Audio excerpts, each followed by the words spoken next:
Hi everyone, कैसे हैं आप सभी का स्वागत करते हैं हम अपने इस प्यारे से प्लेटफॉर्म पर, एक ई लर्निंग प्लेटफॉर्म पर। आई होप आप सभी अच्छे होंगे, स्वस्थ होंगे, अपना ख्याल रख रहे होंगे और आपकी सीटेट की भी तैयारी बहुत अच्छे से चल रही है और आप अपने क्या कि मॉक टेस्ट आप अच्छे से लगा रहे होंगे। तो आज हम इस सेशन में हम बात करने वाले हैं एनईपी के बारे में बात करने वाले हैं, जो कि हमारी नेशनल एजुकेशन पॉलिसी है 2020 की। क्योंकि जो नेशनल एजुकेशन पॉलिसी 2020 है, इस पर क्या कि बहुत सारे क्वेश्चन आ रहे हैं। मैंने बहुत एनालाइज किया है कि बहुत सारे क्वेश्चन इस पर पुटअप हो रहे हैं और मैं वही टॉपिक आपके लिए पहले लेके आ रही हूँ, जो क्या कि एग्जाम पॉइंट ऑफ व्यू से बहुत ज़्यादा इंपॉर्टेंट है। तो क्या है कि मेरे साथ बने रहना लास्ट तक और सेशन में क्या कि देखना कि आपकी अंडरस्टैंडिंग कितनी अच्छे से क्लियरिटी हुई है। तो मैं आशा करती हूँ कि आपको बहुत अच्छे से समझ में आएगा और क्या कि मेरे साथ आप लास्ट तक बने रहना।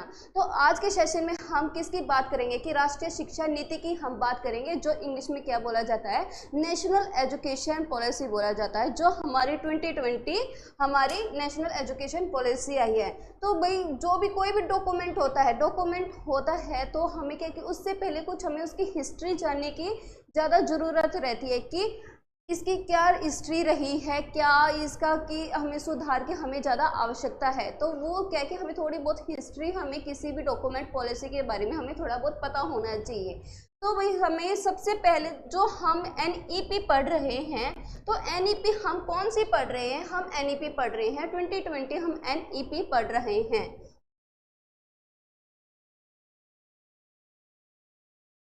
तो हम कौन सी एनईपी पढ़ रहे हैं, हम पढ़ रहे हैं 2020 एनईपी हम पढ़ रहे हैं। तो इससे पहले भी तो कोई एनईपी आई होगी ना, तो वो ही क्या है कि वही हमारी हिस्ट्री, इतिहास कहलाता है कि किसी भी डॉक्यूमेंट के बारे में हमें कुछ उसका पास्ट हमें पता होना चाहिए। तो भाई हमारी फर्स्ट जो एनईपी आती है, हमारी फर्स्ट एनईपी हमारी कब आती है, वो आती है हमारी 1968 में आती है, जो कि कठोरी आयोग के द्वारा विकसित की गई थी। तो हमारी जो फर्स्ट एनईपी है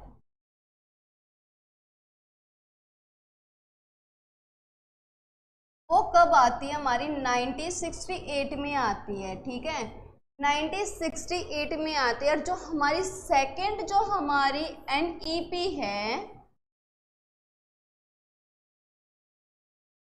वो कब आती है, वो आती है हमारी 1986 में। और फिर क्या था कि कुछ इसमें संशोधित किया गया था, रिवाइज किया गया था। वो कब किया गया था, वो किया गया था 91 और 92 में। ठीक है,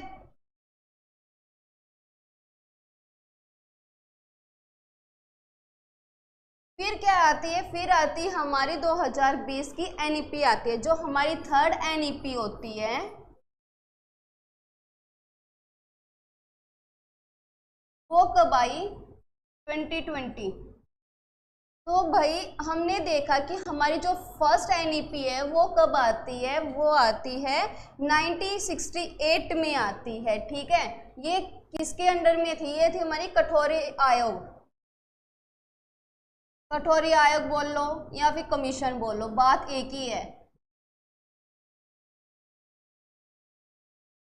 ठीक है, तो और फिर हमारी सेकंड कब आती है, सेकंड आती है हमारी 1986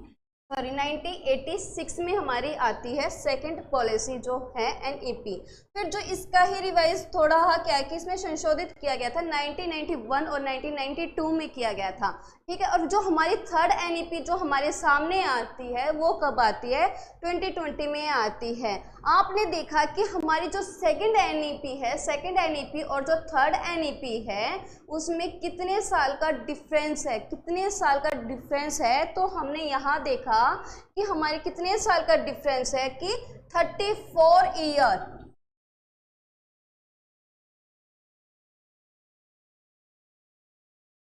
कितने साल बाद आ रही है हमारी, 34 साल बाद हमारी न्यू क्या कि एनईपी हमारी आ रही है। ठीक है, तो भाई कितने लंबे अरसे बाद क्या है कि हमारी एनईपी हमारे सामने आई है, क्योंकि इसमें सरकार ने ये देखा कि हम इतने साल बाद, हम 34 साल बाद हम लेके आ रहे हैं, तो क्या कि किसी भी तरह की कोई भी कमी ना रहे, हम सारे एस्पेक्ट को हम मद्देनजर रखते हुए तो हमें एनईपी हमें तैयार करनी चाहिए, ताकि क्या कि किसी भी तरह का आलोचना ना की जाए। क्यों? क्योंकि हम भाई 34 साल बाद हम एनईपी लेके आ रहे हैं। अगर आलोचना की मतलब 34 साल बाद आ रही है फिर भी कुछ कमी होती है, तो फिर क्या है कि आलोचना की जा सकती है किसी भी डॉक्यूमेंट्स, पॉलिसी या फिर योजना की। ठीक है, आई होप आपको ये छोटी सी हिस्ट्री आपको अच्छे से समझ में आई है।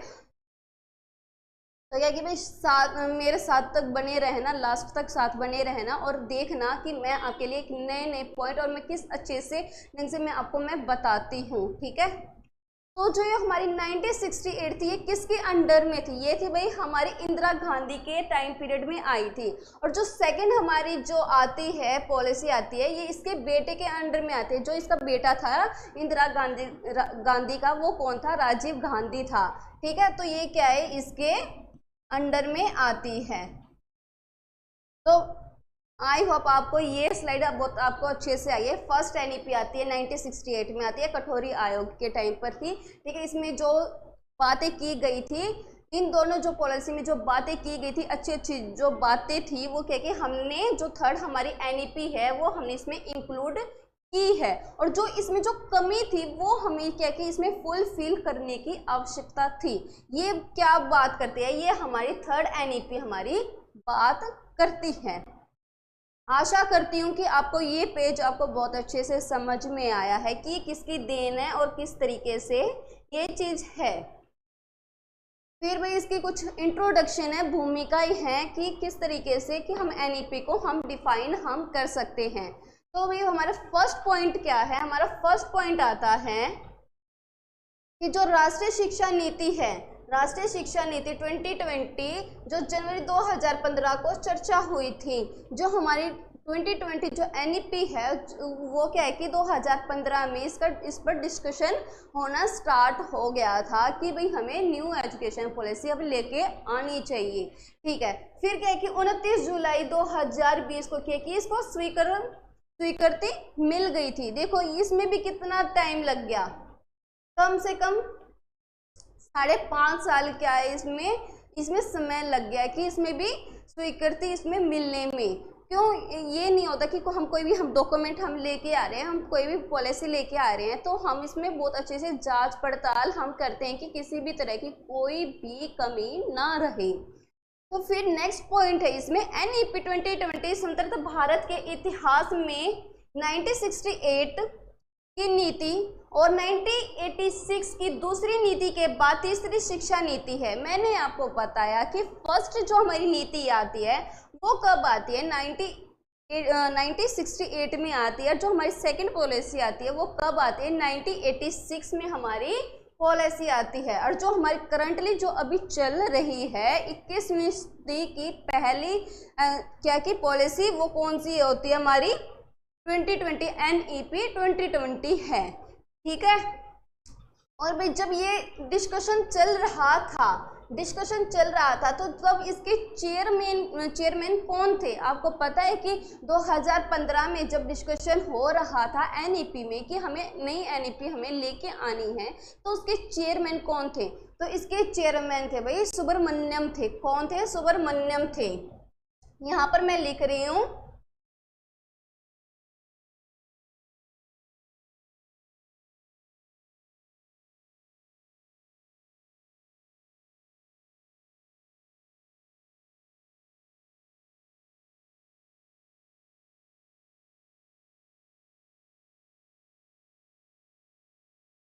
तो भाई जो 2015 की जो हमारी इस पर डिस्कशन स्टार्ट हो गया था तो उसके चेयरमैन कौन थे? हमारे सुब्रमण्यम हमारे चेयरमैन थे। अब ये नहीं रहे हैं तो फिर क्या है कि इसमें भी बहुत लंबा समय लग गया था कि अब हमें न्यू एजुकेशन पॉलिसी में हमें काम करना चाहिए।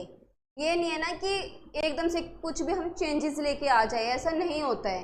फिर नेक्स्ट पॉइंट है हमारा कि 2020 का मसौदा इसरो के पूर्व अध्यक्ष के कस्तूरी रंगन की अध्यक्षता वाली समिति द्वारा तैयार किया गया। जो हमारी 3rd NEP है उसके चेयरमैन कौन है? उसके चेयरमैन है हमारे कस्तूरी रंगन। कौन है? कस्तूरी रंगन है। इसकी अध्यक्षता में हमारी न्यू एजुकेशन पॉलिसी बनाई गई है, तैयार की गई है। और फिर इसमें कुछ चेंजेस किए गए हैं। वो चेंजेस क्या है? जो MHRD है, जो MHRD है उसका नाम बदलकर क्या रख दिया? एजुकेशन ऑफ मिनिस्ट्री रख दिया। क्या रख दिया? एजुकेशन ऑफ मिनिस्ट्री रख दिया। ठीक है, आपने देखा कि भाई जो 1986 थी, 1986 में पहले इसको मिनिस्ट्री ऑफ एजुकेशन ही बोला जाता था। क्या बोला जाता था? मिनिस्ट्री ऑफ एजुकेशन ही बोला जाता था। बट जो 1986 वाली जो नीति है इसने इसका नाम चेंज करके MHRD कर दिया। क्या कर दिया? MHRD कर दिया। फिर जो हमारी 2020 जो नीति आती है इसने फिर से MHRD को हटाकर इसको रिमूव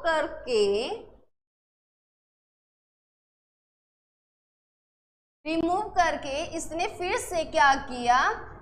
मिनिस्ट्री ऑफ एजुकेशन इसने इसका नाम रख दिया। तो क्या देखा हमने भाई? पहले से ही क्या था? मिनिस्ट्री ऑफ एजुकेशन था। जो 1986 वाली जो नीति थी उसने उसका नाम बदलकर MHRD कर दिया था। बट जो हमारी न्यू जो एजुकेशन पॉलिसी है इसने फिर से इसका नाम पहले वाला ही रख दिया है। आई थिंक आपको ये छोटी सी बात आपको ये भी समझ में आई है। फिर क्या आता है कि हमारा जो भाई हमने इसमें क्या सुधार किए हैं पॉलिसी में और क्या करने की हमें ज़रूरत है, कुछ ये पॉइंट मैं आपके लिए लेके आई हूँ। क्योंकि इसमें मैं सिर्फ इसका निचोड़ लेके आई हूँ, NEP का निचोड़ लेके आई हूँ कि आपको कहीं पे भी मतलब वो इतने सारे पेजेस आपको ना पढ़ने पड़े। सिर्फ क्या है कि आपको इसके की पॉइंट्स आपको पता रहे और आप क्या है कि अच्छे से इस डॉक्यूमेंट को आप अच्छे से अप्लाई कर सकें। ना कि ये CTET के लिए, ये हर एक टीचिंग एग्ज़ाम के लिए है। और क्या है कि आने वाले समय में भी आपके लिए बहुत ज़्यादा हेल्पफुल रहने वाला है। तो इसके कुछ जो सामान्य सुधार हैं, जनरल रिफॉर्म्स है, वो क्या बोलता है हमारी न्यू एजुकेशन पॉलिसी? वो बोलती है कि भाई जो शिक्षा का सार्वभौमिकरण हमें करना है। ठीक है, कि शिक्षा क्या है कि सभी को प्राप्त की जाए। फिर जो आती है हमारी 2030 का जो लक्ष्य है, 2030 तक इसमें बोला गया है ये हाईलाइट करना। बिल्कुल ठीक है, क्या करना है? इसको हाईलाइट करना। जो 2030 तक क्या है, जो हमारा GER है ना वो 100% होना चाहिए।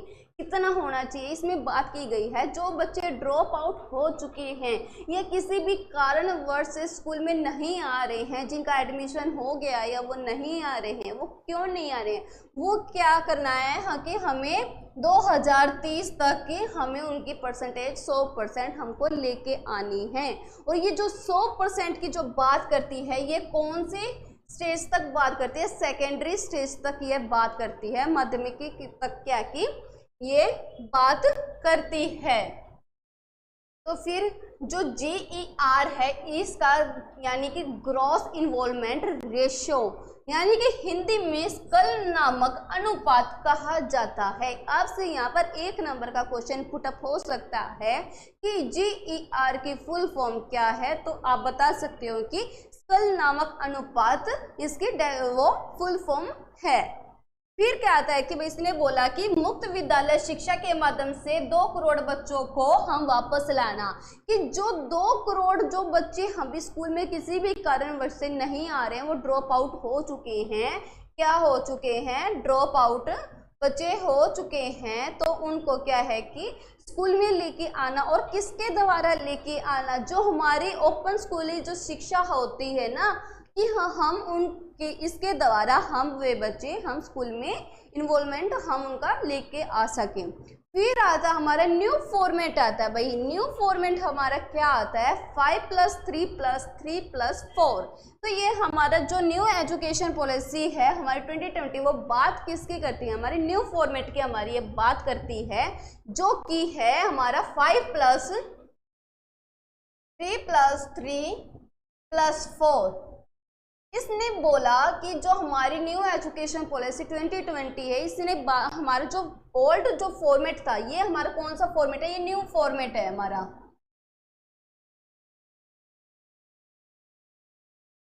और जो हमारा ओल्ड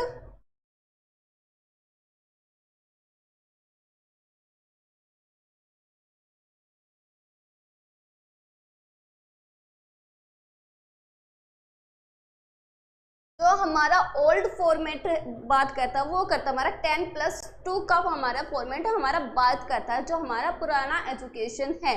तो जैसे कि मैं और आ क्या है, हमने कौन से फॉर्मेट से हमने एजुकेशन प्राप्त की है, हमने इस एजुकेशन से हमने फॉर्मेट से हमने एजुकेशन प्राप्त की है, जो कि है 10+2 में है, जो कि फर्स्ट से लेकर 10th तक। और ये दो कौन से होते हैं हमारे 11th एंड 12th को इसको कंसिडर किया गया है। बट जो हम इस पॉलिसी की हम बात कर रहे हैं, वो नया फॉर्मेट कौन सा है, 5+3+3+4 का न्यू फॉर्मेट है। इसने बोला कि बच्चे जो पहले 6 साल के बच्चे स्कूल में जाते थे, और अब की जो न्यू एजुकेशन पॉलिसी बात करती है, वो ये कहती है कि बच्चे को भाई 6 साल तक आप घर पर मत बिठाओ, उसको क्या है कि उसको स्कूल में भेजो। जब वो 3 साल का बच्चा जो हो जाता है, उसको क्या है कि उसको स्कूल में भेजो। वो क्या है कि जो उसकी बेसिक जो नीड होती है, वो उसमें क्या है कि पढ़ना लिखना उसमें सूक्ष्म वो बन सके, ठीक है।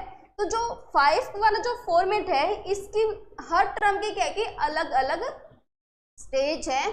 जो हमारा फर्स्ट क्या है, हमारा 5 है, इसमें जो पहले के जो 3 वर्ष हैं, जो 3 क्लास है, तो ये किसकी बात करती है, जो कि आंगनवाड़ी, बालवाड़ी, बाल वाटिका, ये चीज होती हैं। तो इसमें बच्चा जो पहले की जो 3 स्टेज है ना, इसमें ये चीज बच्चा सीखेगा, उठना बैठना, ब्रशिंग, टॉयलेट ट्रेनिंग अच्छे से, ठीक है। तो इसमें क्या है कि जो बच्चे की बेसिक नीड होगी, ये यहाँ पर बच्चा सीखेगा। और जो फिर क्या बच गया, हमारे 2 साल हमारे और बच गए। तो इसमें क्या इसने बोला, जो हमारी जो फर्स्ट एंड सेकंड जो हमारी क्लास है, इसमें बच्चा FLN आपने देखा है। तो इसमें क्या है, जो हमारे आधारभूत जो हमारी न्यूमरेसी है, वो क्या कि अच्छे से बच्चा सीख सके, पढ़ना लिखना क्या है कि जमा घटा, वो चीज़ अच्छे से इसमें बच्चा सीख जाए। तो आई थिंक आपको जो ये 5 नंबर है, ये आपको अच्छे से समझ में आया। इसमें पहले क्या है कि इसको डिवाइड किया गया है कि 3+2 है। तो पहले जो 3 है, इसको क्या कंसिडर किया गया है, जो हमारे आंगनवाड़ी हैं, बाल वाटिकाएं हैं, उसमें बच्चा अच्छे से सीख सके। फिर हमारे सेकंड था कि फर्स्ट और सेकंड क्लास। जो हमारी जो ये 5th है, 5th नंबर को हम बोलते हैं फाउंडेशनल स्टेज बोला जाता है, जो प्री स्कूल प्लस क्या है कि फर्स्ट एंड सेकंड ग्रेड है, ठीक है। Pre school plus first and second है। और फिर जो 3rd नंबर ये है, इसमें क्या बोला है, ये है हमारी प्रिपरेटरी स्टेज है, जो कि 3rd, 4th एंड 5th को कंसिडर करती है। किसको करती है, 3rd, 4th एंड 5th को कंसिडर करती है।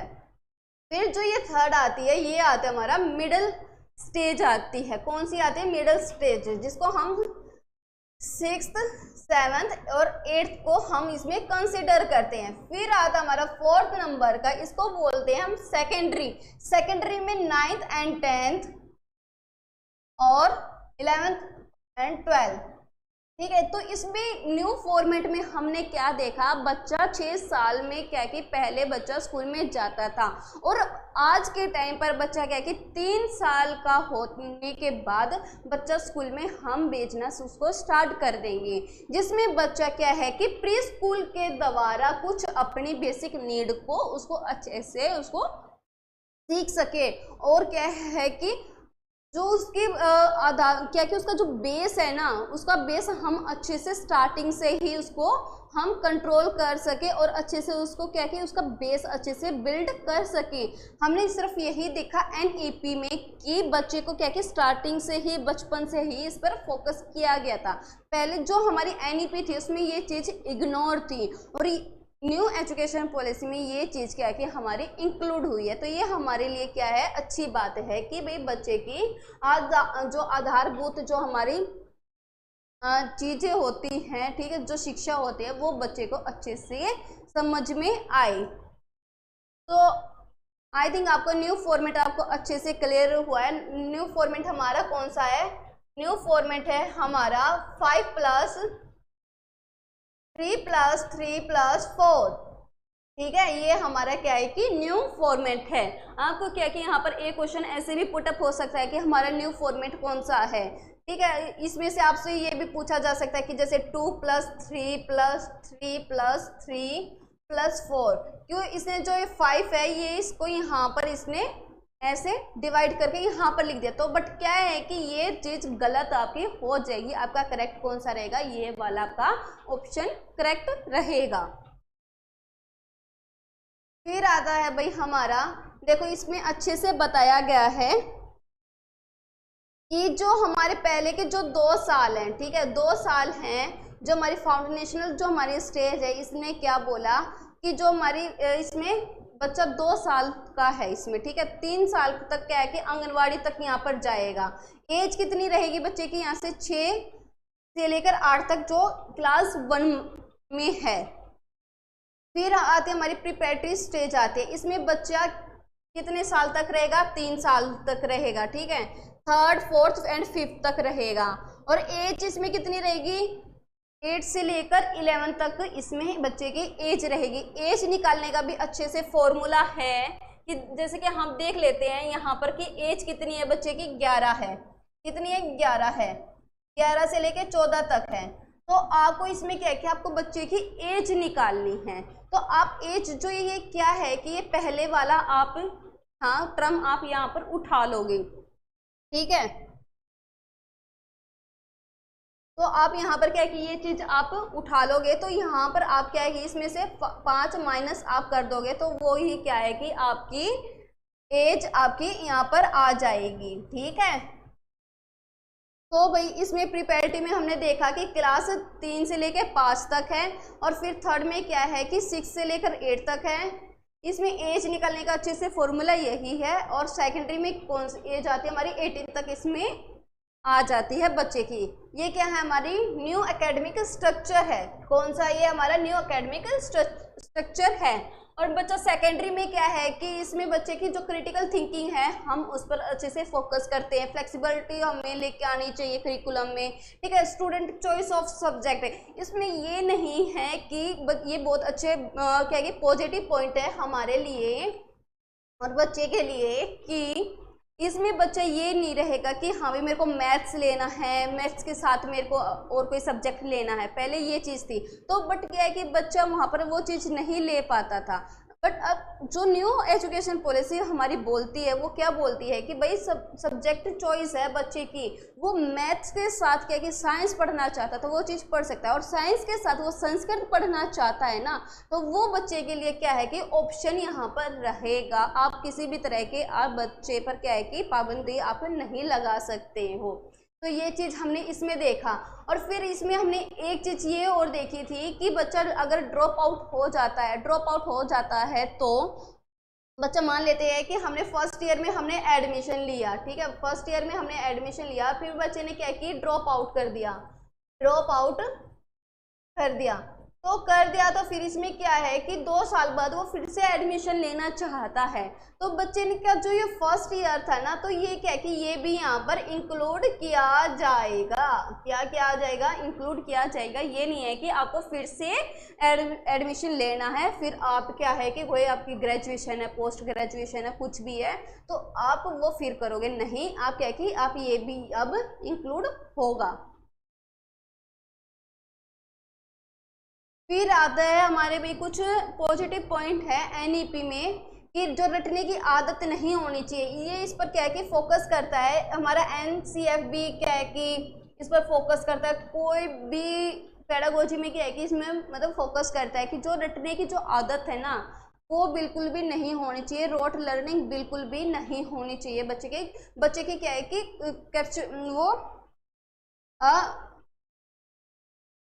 करके कुछ सीखे, तो उस पर ज़्यादा क्या कि फोकस इस पर किया जाता है। फिर क्या कि परीक्षा का डर नहीं रहना चाहिए। जो हमारे एग्ज़ाम रहते हैं वो क्या कि फ्लेक्सिबल होना चाहिए, ये नहीं है कि हमें उसमें किसी भी तरह का उसमें डर है। बेहतर कौशल, मानवीय मूल्य और दक्षताओं को क्या कि सिखाना। अगर हम क्या है कि इसमें एनईपी में बोला गया है जो हमारी क्लास 6 है, कौन सी क्लास 6, इसमें यहाँ पर बोला गया है कि जो हमारी वोकेशनल ट्रेनिंग है, जो हमारी वोकेशनल ट्रेनिंग है ये हम बच्चे को हम दें, और दे तो हमें क्या है कि इसमें बच्चे की जो इसमें मानवीय मूल्य और दक्षताओं को क्या है कि उसमें जो उसकी जो स्किल है हम उसको बेटर कर सकें। अगर बच्चे किसी भी कारणवश से ड्रॉप आउट कर देते हैं, क्योंकि बच्चे ज़्यादातर क्या है कि 8th क्लास तक पढ़ते हैं, 10th तक पढ़ते हैं, तो वो क्या है कि ये कोई भी बच्चा है वो क्या है कि किसी पर भी डिपेंड नहीं रहेगा कि भाई मेरे को कुछ नहीं आता। तो वोकेशनल ट्रेनिंग क्या है कि क्लास 6 तक दी जाती है। तो क्या कि इसमें बच्चे की कम से कम एट लिस्ट की बात की गई है। क्या की गई है? एट लिस्ट की बात की गई है। कम से कम एक तो जो स्किल में क्या है बच्चे को महारत ना हासिल करनी ही पड़ेगी या फिर करने की जरूरत है, जिससे कि बच्चा आगे जाकर क्या कि कुछ भी अपना काम अच्छे से कर सके, वो बच्चा भूखा प्यासा ना रहे। फिर इसमें बात की गई है कि जो विश्वविद्यालय में एकता का सम्मान करना चाहिए। इसमें ये नहीं है कि आप सिर्फ एक ही उस पर आप फोकस कर रहे हो। इसमें क्या कि जो भी बच्चे हैं, हर बच्चा क्या है कि इक्वल ही इसमें रहेगा, जाति रंग भेद इसमें किसी भी तरह का भेदभाव नहीं किया जाएगा। और फिर इसमें बात की है कि मातृभाषा पर तो अच्छा पकड़ होना चाहिए। जैसे कि आपकी और मेरी मातृभाषा हिंदी है, तो हिंदी पर क्या कि अच्छी पकड़ होनी चाहिए। जो मैं आपको बता रही हूँ, समझा रही हूँ, तो वो क्या कि आपको अच्छे से वो चीज़ समझ में आए, और वो चीज़ आपको क्या कि अच्छे से समझ में आए। फिर जो आप मेरे से रिस्पॉन्स दोगे तो वही बात मेरे को भी अच्छे से क्लियर हो। तो क्या कि हमें अच्छी पकड़ हमें मदर टंग में होनी चाहिए। फिर क्या कि मज़ेदार और गतिविधियों पर आधारित हो। हमारा एनसीएफ भी यही बात करती है कि बोझ कम हो भी बुक्स का, जो हमारी करिकुलम है ना, कंटेंट है, वो क्या है कि हमारा रिड्यूस हो। क्या हो? वो चीज हमारी रिड्यूस हो। ठीक है, जो हमारा करिकुलम है, क्या है? करिकुलम है। तो इसमें क्या क्या क्या कहा गया है, जो एक्टिविटी के द्वारा हम मजे मजे में हम बच्चे को ये सारी चीजें सिखाएं, ताकि बच्चे को किसी भी तरह का ये बोझ महसूस ना हो। फिर आता है सरल पाठ्यक्रम किताबों से कम, ये चीज़ मैंने अभी आपको यहाँ पर बता दी है। फिर आता है कि अत्यधिक अनुकूलन, यानी कि जो हमारा अडेप्टिव अच्छे से बच्चा कर सके, किसी भी इन्वायरमेंट को अच्छे से अडेप्ट वो चीज़ कर सके, तो ये चीज़ भी हमको ध्यान में रखनी पड़ेगी। फिर आता है भाई हमारा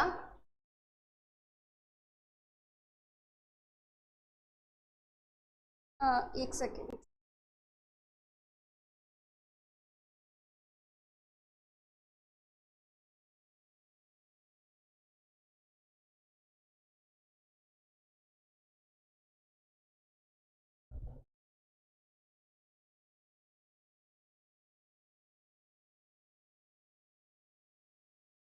हाँ, तो भाई हम क्या कर रहे थे, हम कर रहे थे पॉजिटिव पॉइंट्स अबाउट एनईपी थे, ये चीज़ मैंने आपको करवा दिया था। ठीक है, तो फिर नेक्स्ट क्या था हमारा? नेक्स्ट हमारी बात करते हैं ये, एक सेकेंड पेन ले लेते।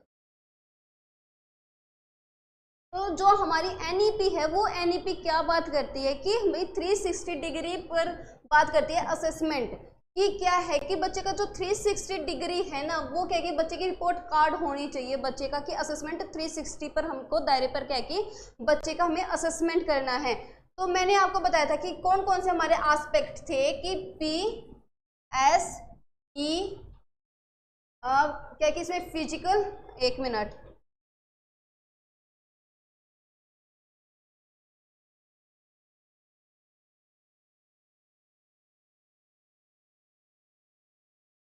तो क्या देखा कि हमने जो हमारी न्यू एनईपी है, न्यू एनईपी क्या बात करती है कि बच्चे के जो चार के चारों एस्पेक्ट है ना, कि हमें उनको क्या कि मद्देनजर रखते हुए कि हमें 360 डिग्री पर क्या है कि हमें बच्चे का होलिस्टिक, हमें बच्चे का असेसमेंट हमें करना चाहिए। इसमें सेल्फ असेसमेंट भी हो सकता है कि बच्चा इसमें क्या है कि खुद से बच्चा असेसमेंट करे कि हाँ ये चीज़ मैंने किया है, या फिर मेरी की मतलब मान लेते हैं सेल्फ असेसमेंट में कि आप ही क्या हो कि आप सीटेट की तैयारी कर रहे हो, तो सीटेट की तैयारी करते करते आप ये चीज़ देखोगे कि हाँ ये क्वेश्चन मेरा हो गया, नहीं ये मेरा क्वेश्चन गलत है, या फिर ये क्वेश्चन मेरा करेक्ट है। तो वो क्या है कि वो ये है हमारा सेल्फ असेसमेंट है, सेल्फ असेसमेंट है, आकलन है। असेसमेंट यानी कि क्या है, हमारा आकलन है, ठीक है। तो इसमें बच्चा क्या है कि खुद से ये चीज़ देखता है कि हाँ भाई हमारा आकलन, मैं खुद ही मैं ये चीज़ कर रही हूँ कि हाँ ये चीज़ मेरे को कि किस चीज़ में हमारी कमी है, वो मैं चीज़ वो पूरा करती हूँ, ठीक है। फिर क्या कि असेसमेंट बाय टीचर के द्वारा भी होता है कि हाँ भाई मेरा जो असेसमेंट है वो मेरी टीचर मेरा असेसमेंट करे कि मेरे को किस चीज़ में मेरी कमी है या किस चीज़ में नहीं है। तो असेसमेंट करने के बाद फिर क्या है कि पहले तो हम क्या है कि जो हमारे गैप है वो उस गैप को क्या है कि हम रिड्यूस करते हैं। पहले क्या है कि डायग्नोस करते हैं, फिर डायग्नोस करने के बाद क्या है कि हम उस चीज़ को हम रिड्यूस करते हैं, उस गैप को हम कम करते हैं। फिर क्या आता है हमारा पीयर असेसमेंट आते हैं, जो हमारे सहपाठी होते हैं ना, क्या होते हैं, सह आकलन।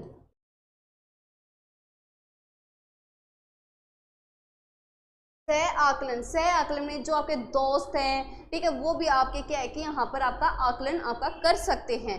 फिर जैसे कि बाय पेरेंट्स, जो आपके जो माता पिता है, माता पिता के द्वारा भी आपका असेसमेंट होगा। ये सारी चीज़ें जो देखी हैं हमने कि हमारा असेसमेंट जो हमारा असेसमेंट है, सेल्फ असेसमेंट है, बाय टीचर है, पीयर्स असेसमेंट है, पेरेंट्स है, तो ये जो सारी चीज़ें हैं, इन सारी चीज़ों को देखते हुए तब बच्चे का क्या कि आकलन किया जाएगा, तब एक रिपोर्ट कार्ड तैयार की जाएगी जो बोलता है कि जो 360 डिग्री पर हमें क्या कि बच्चे का होलिस्टिक हमें असेसमेंट हमें करना है। ये नहीं है कि सिर्फ पेन पेपर टेस्ट है या फिर ओरल कोई टेस्ट है, नहीं, हमें क्या कि हर एक एस्पेक्ट हमें देखना है, तब बच्चे का असेसमेंट देखा जाएगा। एक क्या कि एक ऑटोनोमस क्या है कि एक हमारी क्या है कि एक वो है बॉडी है, वो बॉडी का नाम क्या है कि परख है। वो परख परखेगी कि बच्चे का कि होलिस्टिक डेवलपमेंट किस तरीके से किया जा रहा है। तो वो क्या है, वो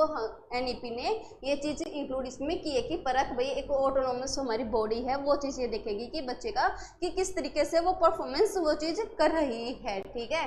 और फिर क्या है आता है हमारा, और जो हमारा हम असेसमेंट करते हैं हम बच्चे का, वो लिंक किससे रहना चाहिए, वो लिंक रहना चाहिए होम टू स्कूल तक रहना चाहिए, और स्कूल से क्या कि होम तक ये लिंक हमें करना है। ये नहीं है हम सिर्फ स्कूल के हम एस्पेक्ट देख रहे कि बच्चा स्कूल में किस तरीके का बिहेव कर रहा है, एक्टिविटी कर रहा है, नहीं, हमें क्या कि घर पर भी हमें ये चीज़ देखनी पड़ेगी।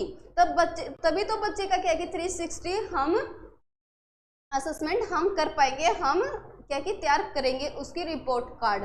आई होप आपको ये चीज़ आपको समझ में आई है।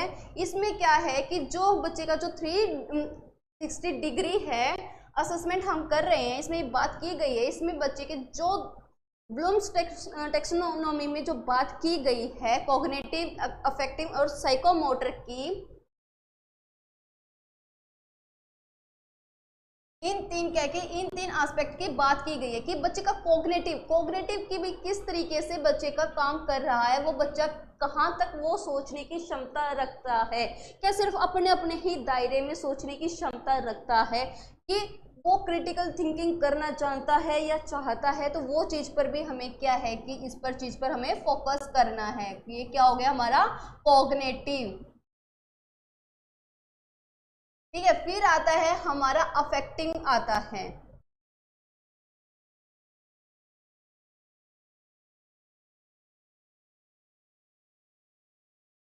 कि बच्चे पे जो हमारे उसकी जो इमोशन है, हम इमोशन पर हम कितना क्या हम बच्चे का कंट्रोल है या नहीं है, वो चीज़ भी हम बच्चे का असेसमेंट करते टाइम हम देखेंगे। और पी से हमारा क्या रहेगा, पी से रहेगा हमारा साइकोमोटर रहेगा, ठीक है। आपने देखा होगा ना कि इसमें क्या कि दिमाग, इसमें हार्ट बना रहता है और इसमें क्या कि हाथ बना रहता है। तो ये क्या हो गया हमारा, जो हमारी जो मांसपेशियां है, जो हमारे जो शरीर है, वो किस तरीके से क्या कि फिजिकल एक्टिविटी करने में समर्थन है या नहीं है, बच्चे का कि कितना डेवलप हुआ है फिजिकली, ये चीज़ भी हमें देखनी है। तो इसमें क्या हो गया हमारा साइको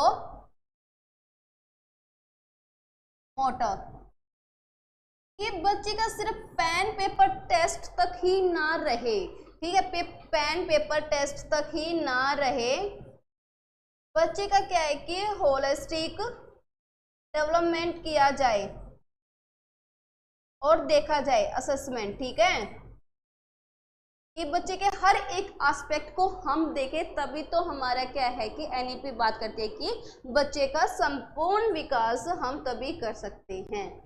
तो फिर क्या कि असेसमेंट रिफॉर्म्स की, हमें असेसमेंट में किस चीज़ की हमें ज़रूरत, सुधार की आवश्यकता है, ये चीज़ हमें देखनी है। मैंने अभी आपको बताया कि होलिस्टिक प्रोग्रेस कार्ड, ठीक है, कि बच्चे का जो संपूर्ण विकास है, संपूर्ण विकास हमको किस तरीके से हमें करना है वो चीज़ हम देखेंगे। होलिस्टिक प्रोग्रेस कार्ड हम तैयार करते हैं तो हम उसमें क्या चीज़ देखते हैं, हम उस चीज़ का क्या मूल्यांकन करते हैं कि cognitive, affective and psychomotor domain को हम इंक्लूड करते हैं, तब हम तीनों को देखेंगे, तभी तो बच्चे का जो होलिस्टिक प्रोग्रेस कार्ड है वो तभी तो तैयार होगा, ठीक है। होलिस्टिक यानी कि संपूर्ण, क्या, संपूर्ण। फिर आता हमारा लर्निंग आउटकम, ठीक है, कि बच्चे ने जो सीखा है, जो सीखा है या फिर जो सिखाया गया है बच्चे को, कि उसमें से कि बच्चे ने क्या सीखा है वो चीज़ हम देखें कि उसमें से क्या निकाल पाता है, कितना निचोड़ निकाल पाता है सीखी हुई चीज़ का। तो वही हमारा क्या कहलाता है, हमारा कहलाता है लर्निंग आउटकम कहलाता है, कि सीखी हुई चीज़ में से कि बच्चे ने क्या सीखा, क्या ग्रहण किया। फिर आता है कि भाई हमारा कंपेटेंसी बेस पर की, ठीक है, कि हम ये इस पर जोर देते हैं कि अभी कि तू ज़्यादा तेज पढ़ता है या फिर मैं ज़्यादा स्लो हूँ, तो क्या कि इस पर भी एनईपी ने फोकस किया है कि ये एक तरह से क्या कि ये ठीक भी है और क्या है कि गलत भी है। अगर हम इसको पॉजिटिव पॉइंट में हम लेके जाए तो बच्चा यहाँ पर क्या है कि अपनी लर्निंग को इम्प्रूव कर सकता है, क्या कर सकता है, इम्प्रूव कर सकता है। फिर आता है हमारा समेटिव टू फॉर्मेटिव। मैंने आपको बताया था कि पहले कि हमें बात कर पेन पेपर तक ही हमें सीमित नहीं रहना है। कहाँ तक सीमित नहीं रहना है, समेटिव है जो वो किसकी बात करता है, वो बात करता है पेन पेपर टेस्ट की, ठीक है।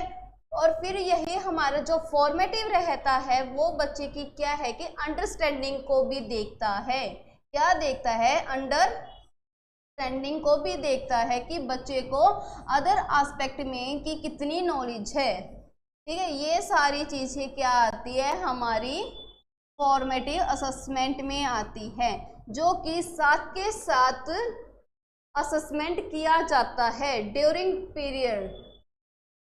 ड्यूरिंग टाइम में, ठीक है। ये क्या है, हमारा असेसमेंट किया जाता है। इसमें साथ के साथ क्या है कि उपचार किया जाता है बच्चे का, कि बच्चे को किस चीज़ में कमी है या किस चीज़ में कमी नहीं है, वो सारी चीज़ें हमारे फॉर्मेटिव में आती है, ठीक है। ये चीज़ मैंने आपको तब मैं असेसमेंट करवा रही थी तब मैंने ये चीज़ बताया था। और समेटिव क्या होता है, समेटिव होता है कि लास्ट में क्या है कि बच्चे का असेसमेंट किया जाता है। और इसमें क्या आता है, हमारा एफए में आता है कि वीकली भी है, डेली भी है, तो हम क्या है कि इसको इनडायरेक्ट भी हम असेसमेंट, हम इसमें डेली असेसमेंट हम बच्चे का हम करते हैं। तो ये चीज़ हमने यहाँ पे फॉर्मेटिव में देखा। तो हमें क्या देखा, हमने समेटिव से लेकर हमें फॉर्मेटिव असेसमेंट पर हमें जाना है। फिर आता हमारा टेस्ट हायर ऑर्डर स्किल, जो हमारे ब्लूम टेक्सोनोमी में थी कि हमारी हायर ऑर्डर स्किल है, हमें उस पर बच्चे पर क्या कि फोकस हमें करना है, जो कि एनालिसिस है, सिंथेसिस है, ठीक है। वो सारी चीज़ें क्या कि बच्चे की अच्छी से अंडरस्टैंडिंग और जो वो क्या कि हम उसको बिल्ड हम कर सकें। फिर हमारी जो रोड लर्निंग है वो हमें नहीं देना, जो कैप्चर क्लियरिटी क्या है कि हमें वो चीज़ हमें लेके आनी है, बच्चे की वो चीज़ सीख सके, जो क्रिटिकल थिंकिंग है वो बच्चे की बेटर स्किल हो सके। फिर क्या आता है हमारा, फिर आता है भाई नेशनल असेसमेंट सेंटर है एक हमारा, जो कि परख है, एक स्टैंडर्ड सिटिंग क्या कि बॉडी है हमारे ऑटोनोमस, हमारी ये बॉडी है, ये परख है, ये परखेगा कि बच्चे का किस तरीके से असेसमेंट किया जाए। और परख की जो हमारी फुल फॉर्म है ये आपको क्योंकि 1 नंबर की आपसे पूछी जा सकती है कि परख की फुल फॉर्म क्या है, आपसे ये पूछा जा सकता है। और परख क्या है कि कब इंक्लूड किया गया, आपसे ये क्वेश्चन भी आपको फिट हो सकता है। तो हमारी परख की जो फुल फॉर्म है वो क्या कहलाती है? P से परफॉर्मेंस, A से हमारे क्या कि असेसमेंट, R से रिव्यू एंड A से एनालिसिस ऑफ, K से नॉलेज, H से फॉर होलिस्टिक डेवलपमेंट। यानी कि क्या है, मैंने क्या बताया आपको कि performance, assessment, review and analysis of knowledge for holistic development कि बच्चे का, देखो इस P से क्या होता है, इस P से है हमारा परफॉर्मेंस, ये रहा परफॉर्मेंस, ठीक है। हमारी कौन सी, हमारी बॉडी मैंने आपको बताई, और ये बॉडी क्या है, हमारा संतर्त बॉडी है, ठीक है। ये चीज़ें परखेगा कि बच्चे को हम किस तरीके से, हम कि बच्चा किस तरीके से परफॉर्मेंस कर रहा है, फिर हम उसका असेसमेंट करेंगे, ठीक है, फिर हम उसका एनालिसिस करेंगे, फिर हम उसका क्या कि नॉलेज देखेंगे कि बच्चे का कितना है, फिर हम क्या कि उसका होलिस्टिक डेवलपमेंट पर हम उसका फोकस करेंगे। तो हमारी जो परख है, एक तो ये क्या है भाई, हमारा ऑटोनोमस हमारी बॉडी है, ठीक है।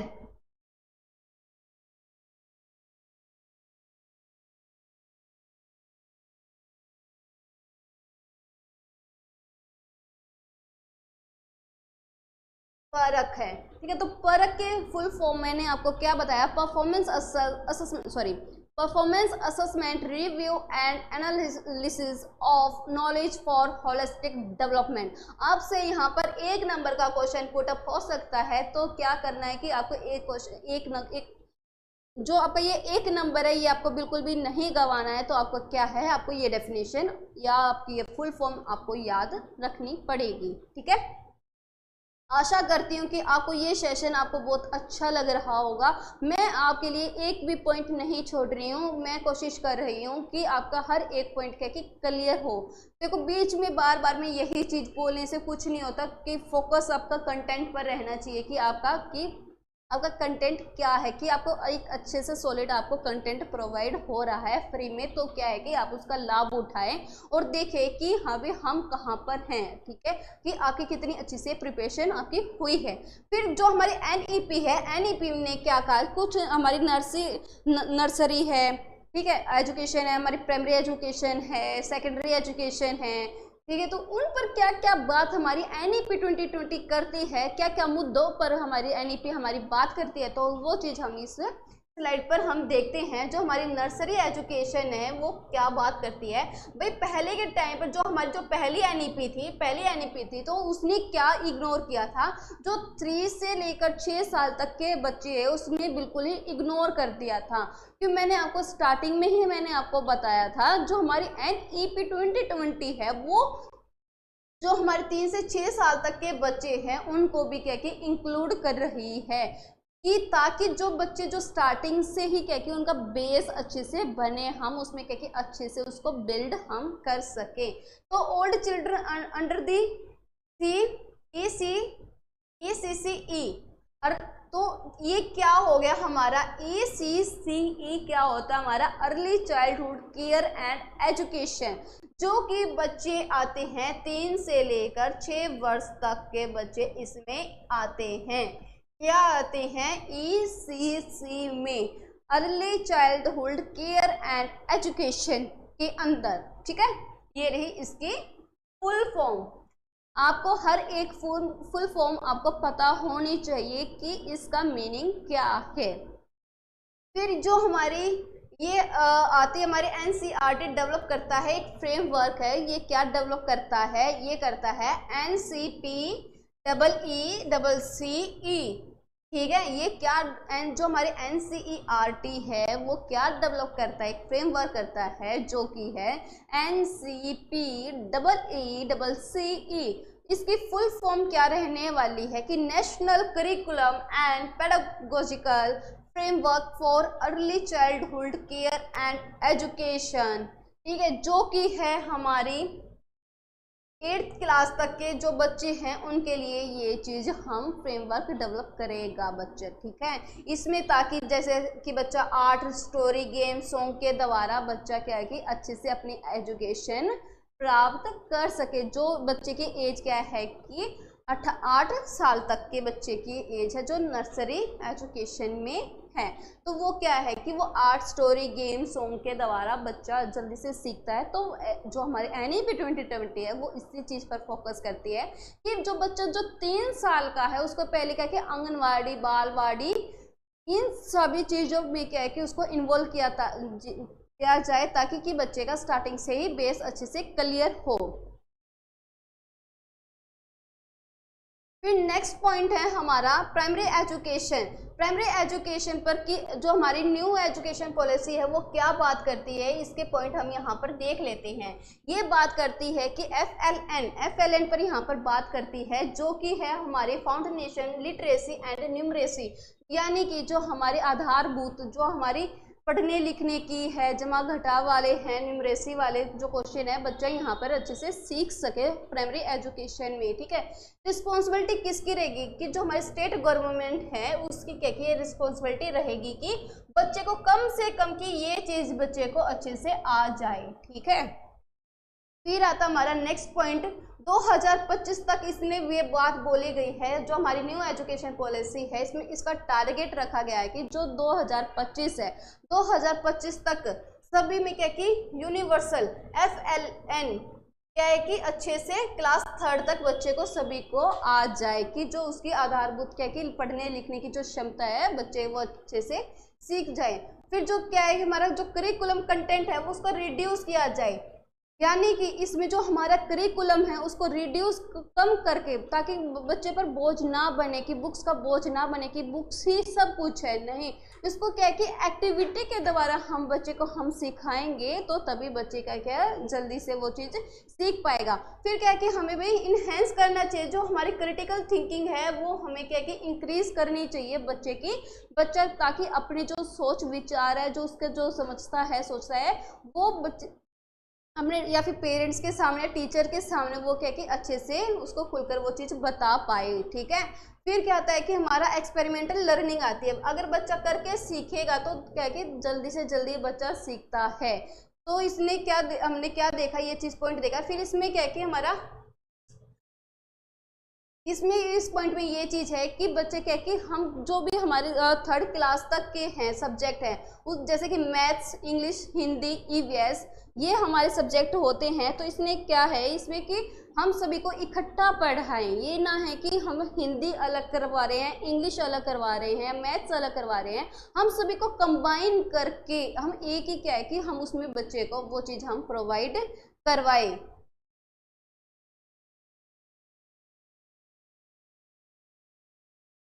फिर कुछ हमारी लैंग्वेज टीचिंग पर हम इस पर कुछ पॉइंट दिए गए हैं हमारी NEP ने कि उस पर हम चर्चा कर लेते हैं कि NEP लैंग्वेज पर भी क्या बात करती है, किस चीज़ पर फोकस करती है कि मातृभाषा कक्षा 5 तक, यानी कि हमारी जो कक्षा 5 है कक्षा 5 तक क्या कि मातृभाषा का प्रयोग होना चाहिए। हम उस पर किसी भी तरह का हम बंधन नहीं कर सकते हम बच्चे पर या फिर इम्पोज नहीं कर सकते कि आपको स्कूल की ही शिक्षा आपको चीज पढ़नी है। फिर क्या है कि इसमें कि स्थानीय या क्षेत्रीय भाषा कम से कम की क्या है कि जो हमारी जो टीचर है जो बच्चे की टीचर है उसकी क्या है कि स्थानीय या फिर क्षेत्रीय भाषा पर भी अच्छे से पकड़ होनी चाहिए कम से कम, ठीक है। फिर कोई भी भाषा लागू नहीं की जाएगी, ये मैंने अभी यहाँ पर आपको बताया कि जो हमारी प्राइमरी एजुकेशन है तो उस पर भी हम किसी भी तरह की या फिर हमारी सेकेंडरी एजुकेशन है उस पर बात की गई है, बट वो 3 फॉर्मूला लैंग्वेज है उसकी बात अलग है। तो हम यहाँ पर किसी भी तरह के हम बंधन नहीं कर सकते हम बच्चे को, ठीक है। फिर क्या है कि संस्कृति सभी स्तर का विकल्प, यानी कि बच्चे देखा गया है कि संस्कृत में कमज़ोर रहते हैं, ठीक है, संस्कृत नहीं हो पा रही है आज के टाइम पर। अगर हम आज के टाइम की हम बात करें तो क्या है कि संस्कृत क्या है कि ऑप्शन रखा गया है कि बच्चा ले या ना ले, वो बच्चे की क्या रहेगी चॉइस रहेगी इसमें। फिर आता है हमारा ISL, यानी कि जो हमारी sign ISL Indian sign language, Indian sign language में भी क्या है कि इसमें इंक्लूड किया गया है। अगर बच्चे की सुनने समझने की क्षमता कम है या फिर किसी भी तरह का इम्पेयरमेंट है, बच्चे में हानि है, तो वो क्या है कि टीचर को इंडियन साइन लैंग्वेज आनी चाहिए, ठीक है, जो कि क्या है कि सुनने के लिए सामग्री हम बच्चे को क्या है कि प्रोवाइड हम करवा सकें। ये सारी बातें क्या है कि NEP 2020 में ये चीज़ें कही गई है, जो कि अच्छी बातें हैं। फिर आता है इंक्लूसिव एजुकेशन की समावेशी शिक्षा कि किस तरीके से बात करती है NEP, इस पर क्या फोकस करती है। इंक्लूसिव एजुकेशन क्या होती है कि यानी कि हम हिट्रोजीनियस हम इसमें ग्रुप रखते हैं, ना कि होमोजीनियस। होमोजीनियस यानी कि एक ही तरह के सभी बच्चे, और हिट्रोजीनियस में कि हर तरह के बच्चे, ठीक है, किसी की क्षमता कुछ है या फिर किसी की क्षमता कुछ है, तो वो क्या कहलाता है, हमारा हिट्रोजीनियस हमारा ग्रुप कहलाता है। वो क्या होता है, इंक्लूसिव एजुकेशन में इन्वॉल्व है। इसमें हम अगर बच्चा दिव्यांग है या फिर बच्चा दिव्यांग नॉर्मल भी है, तो वो क्या है कि वो एक ही साथ शिक्षा प्राप्त करेगा। ये NEP हमारी बोलती है कि फर्स्ट पॉइंट क्या है हमारा, सामाजिक और आर्थिक रूप से वंचित समूह। मैंने अभी आपको बताया कि समावेशी शिक्षा का मतलब ही क्या है कि सभी ग्रुप के बच्चे एक साथ शिक्षा ग्रहण करें, सभी के लिए अवसर दिए जाएंगे। ये नहीं है कि किसी को भी हम रोका टोक सकते हैं, नहीं।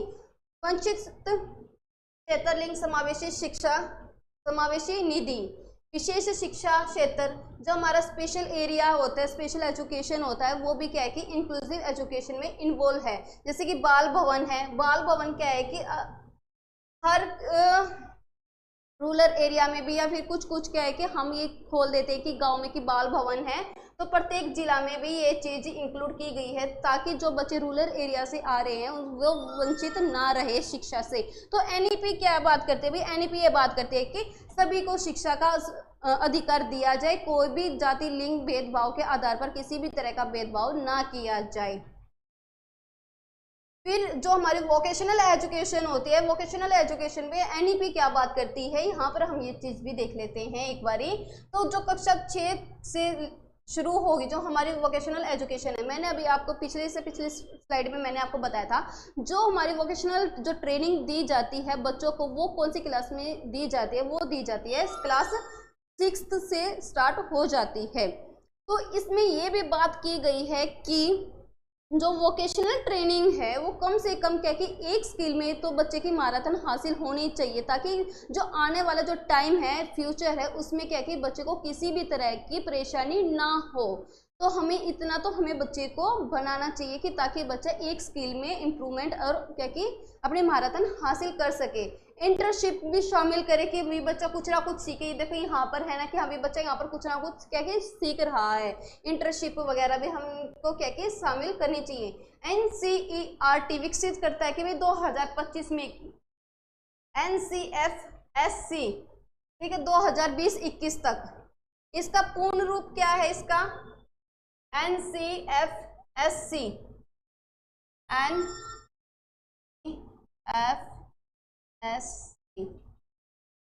इसकी फुल फॉर्म होती है मेरी स्कूली शिक्षा के लिए एक राष्ट्रीय पाठ्यक्रम रूपरेखा विद्यालय सामान्य शिल्प उदाहरण ताजमहल। यानी कि जो हमारा NCFSC है, ये क्या है कि अगर बच्चा अगर कुछ भी क्राफ्ट वगैरह करता है तो उसमें क्या है कि कुछ ना कुछ इसमें महारत हासिल करनी पड़ती है। जैसे कि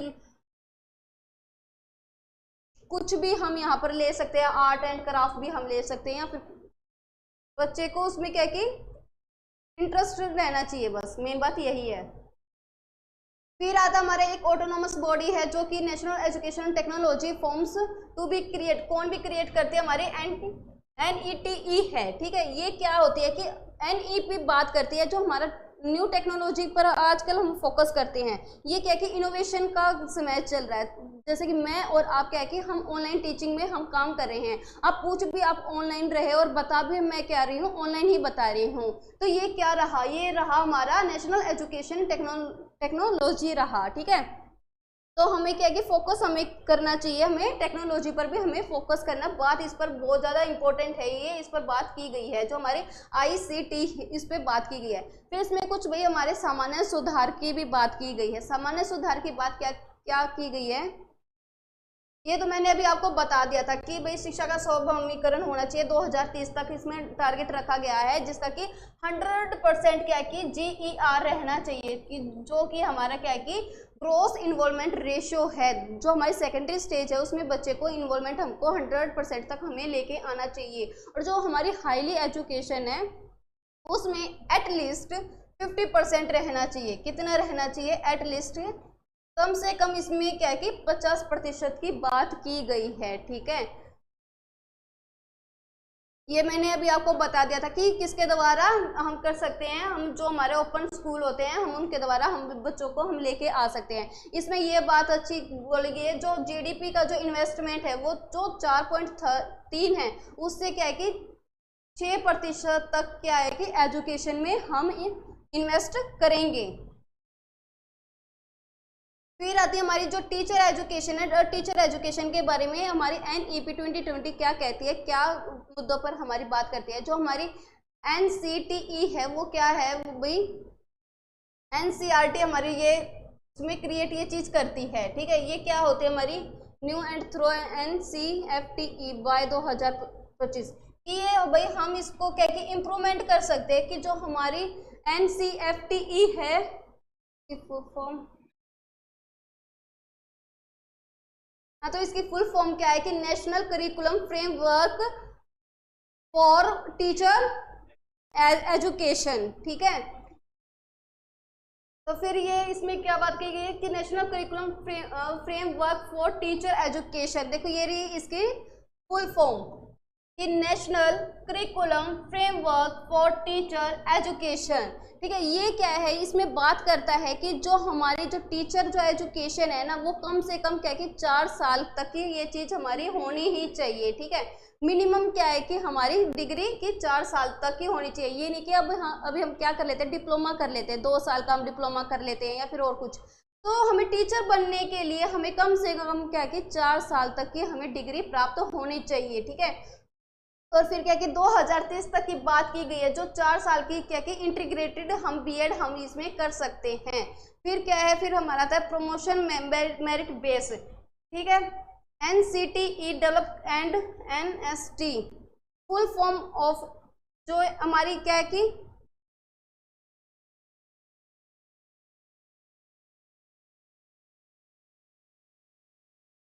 NPST क्या है भाई, हमारा national professional standards for teacher, कि ये हमारी टीचर के लिए कि वो किस तरीके से वो कार्य करेगा या किस तरीके से ये चीज़ क्या कि टीचर के बारे में बोला गया है कि 2030 तक क्या कि हमें इंटीग्रेट हम कर देंगे BEd को। और क्या कि हमें कि कुछ भी हम आप डिप्लोमा या फिर आप कुछ भी करें, आपकी क्या कि डिग्री कम से कम क्या कि 4 साल तक की आपकी ये चीज़ होनी चाहिए। तो भी हमने आज का टॉपिक हमने क्या किया था, आज का टॉपिक हमने किया था NEP का टॉपिक हमने आज कंप्लीट कर लिया है।